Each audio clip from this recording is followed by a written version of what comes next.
The Newsday continues here on One News Now. I'm Riza Diaz.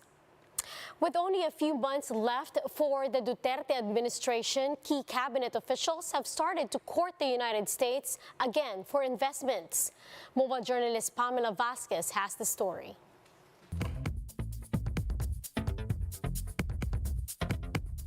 The Philippines is seeking to bring back free trade negotiations with the United States ahead of a key election. We've been wanting really to start the discussion. It's the Philippines enjoying really a good GSP program with the United States. Of course, we're trying to have that renewed for this year. That's been a big help to many of the marginalized sectors in the country. GSP stands for Generalized System of Preferences, which allow the Philippines to export products to the U.S. tariff-free. Top exports include fruit and vegetable products, electronics, tires, seaweed, and canned tuna. But GSP expired in December 2020 and was never renewed. So the country's economic managers have been courting American companies hard. In particular, it's wooing investors in industries like clean energy, supply chain, health, digital economy, climate change, and sustainable infrastructure.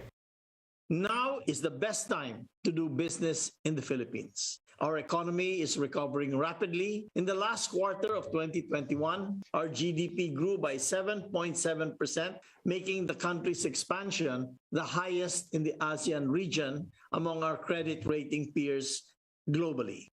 Meanwhile, Energy Secretary Alfonso Cusi invited U.S. firms to invest in renewables and nuclear power. With the pandemic further revealing the vulnerability of our energy sources, it became more urgent for us to integrate nuclear into our energy mix, as it would be highly beneficial for our country. Cusi said anyone interested in helping build geothermal power in the country will be given special privileges. We're inviting the American investors or the U.S. investors to come and invest in the geothermal, which we are offering 100% foreign participation in FTA. Meanwhile, the Ayala Group is also looking to partner with American firms. AC Energy is aiming to become the biggest listed renewables platform in Southeast Asia, with a goal of reaching 5,000 megawatts capacity by 2025. The U.S., as we know, is very much advanced in terms of the technologies, and that's why we're big on partnering with firms from the U.S. and try to bring in technologies here in the Philippines. So one such example would be green hydrogen is something that we should be starting to mine as early as now. Despite being a key ally, the Philippines has never had a free trade agreement with the U.S. Mobile journalist Pamela Vasquez, We Are One News. Meanwhile, Poland has showed support for Ukraine in the middle of their struggle with Russia's invasion. Poland's defense minister, Mariusz Błaszczak, said that they have sent a convoy of ammunition to Ukraine to fight Russian troops. Poland vows its continued support to Ukrainians as it firmly opposes Russia's aggression. Now, thousands of Ukrainians have fled their country, going to Poland to seek shelter amid the ongoing conflict. Journalist Marina Chankova shares details on how she fled Kyiv after waking up to bombings and sirens as Russia invades Ukraine. Let's watch her journey in this Bloomberg report. In 20 minutes, we took all our stuff and begin our trip to Lviv. This morning I woke up at 5 o'clock because I heard the sound of the bombs. First of all, I didn't understand what was happening, and I saw that my WhatsApp chat and Facebook scroll was just like firing, and everyone was writing just like, "Did you hear that? Did you hear that?" And in this moment I understood that it was really bombs, and not only in my district, in the other districts of Kyiv too. So I was with my mom, and in 20 minutes we took all our stuff and begin our trip to Lviv. My mom is driving now. So the Lviv is the western part of Ukraine. We hope that we will be safe there. I saw a lot of people were driving the cars, the full cars with the babies, little babies, with the cats, dogs, and full of stuff. Of course, there were great traffic jams outside the Kyiv, and the awful situation on the petrol stations. Everyone wants to buy some petrol and maybe some water. As usually, it's taking like 5 hours to reach to Lviv, but now we are moving more than 8 hours and we still on the road. I also have one stop on the petrol station, and everyone are frightened really, but everyone helping each other. If someone needs some water or some help with the baby, everyone helping each other. During my road, a lot of friends from Kyiv called me. They asked to help me with the apartment in Lviv or in the western part of Ukraine. So I was just like calling, helping, finding some flats.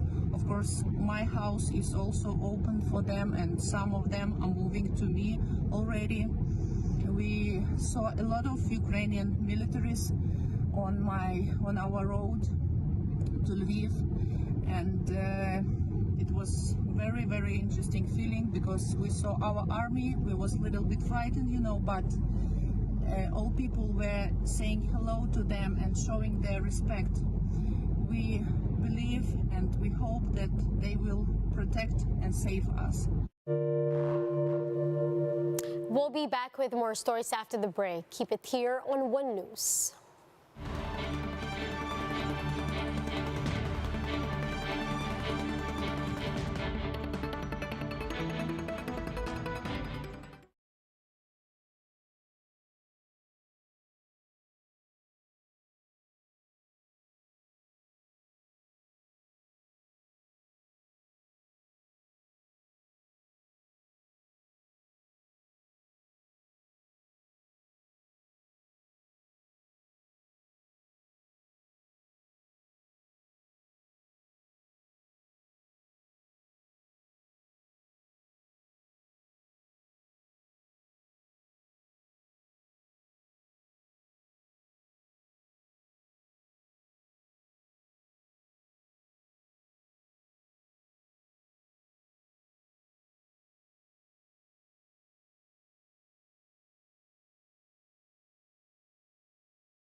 You're still watching One News Now. I'm Riza Diaz. Here are the latest news on this year's national candidates.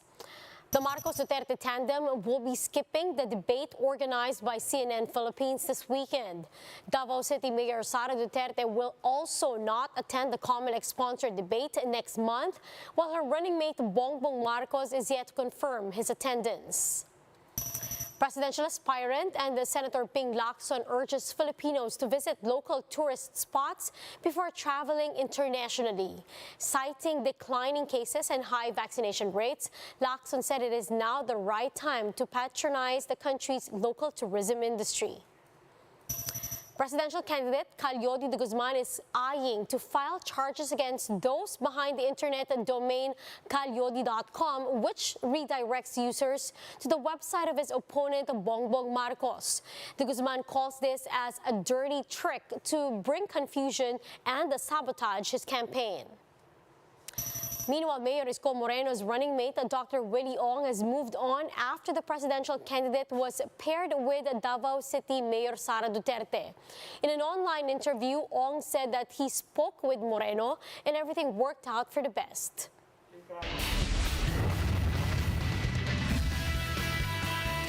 Gilas Pilipinas gets their first win in the 2023 FIBA World Cup qualifiers after soundly beating India by over 20 points. Marty Bautista tells us more in this report. It's been a while since basketball fans have had the chance to watch their favorite players like Thurdy Ravena, Ange Kouame, Dwight Ramos, or Juan Gomez de Liano play live at the Big Dome, which is why the energy inside Smart Araneta Coliseum sparked like dynamite for Gilas Pilipinas' first game for the 2023 FIBA World Cup Asian qualifiers. They're doing their best and alam po namin yun, kaya sinusupport po namin sila, kaya po andito kami ngayon. And ngayon pala nakikita po namin kung gaano sila ka-proud sa Philippines and ka-proud po sa i-represent yung country po natin. Go Gilas! Go 30! The Gilas Pilipinas came smooth and composed on the court, handing India their second loss for the 2023 FIBA Basketball World Cup Asian Qualifiers group stage, 88-64. Both B-League standouts Thurdy Ravena and Dwight Ramos combined a total of 32 points to assist Gilas with the win. Ramos tallied 17 points, 4 rebounds, while Ravena fused his 15 points into the mix. Gilas Pilipinas will be going against New Zealand this coming Sunday at 7 p.m. For News 5, Marty Bautista. We are One News. And those are the top stories of the hour. Join us later at 12 noon as we continue to monitor the day's biggest stories. You can also catch One News on Signal Play app.